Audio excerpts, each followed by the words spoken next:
Authority local forecast.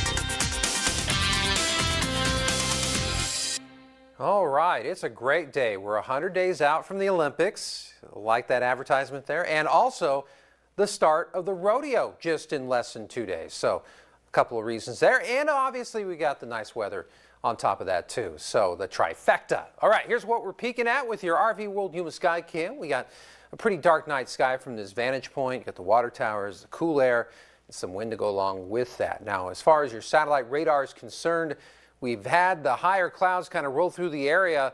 That's made the area a bit murky today, but you can see we're beginning to clear things out, and that trend should continue through the rest of the night, so we should be pretty sunny as we get on into your Thursday. And of course, we do have wind coverage still in the area, blowing in the teens or the pre-teens, depending on what part of the desert Southwest you're looking into.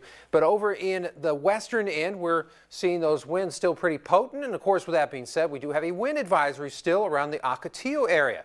If I had a nickel for every time I said that this spring, I mean, this thing's been definitely checking in sporadically over the course of the last few weeks, to say the least. Now, as far as what we're looking at with your temperatures, we're certainly sitting on the cool end of things. We're in the low to high 60s over in the Imperial Valley.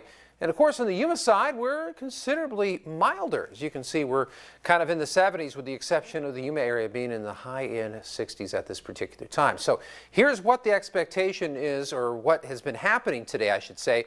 We do have a little bit of the rain-snow mix further to the north, and down over in our part of it, well, we're getting high and dry. Not necessarily high, but certainly dry, because we've got that dry airflow from the west, and this low pressure disturbance is helping make that happen. As you can see, this thing's going to continue to encroach into the interior west. Not a direct hit on us, but certainly enough to make life comfortable for us here in the desert Southwest through the remainder of the week. But then as we get on into rodeo weekend, we should actually feel pretty resemblant to that. So that's not going to be bad by any means.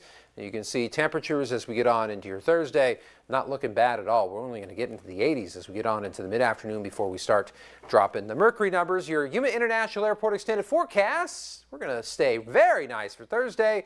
We'll rise in temperatures, but not to ridiculous levels. So we'll still hang around in the 80s. Keep in mind, 86 degrees is about where we should be for this time of year. We're going to be pretty close to that average through rodeo weekend.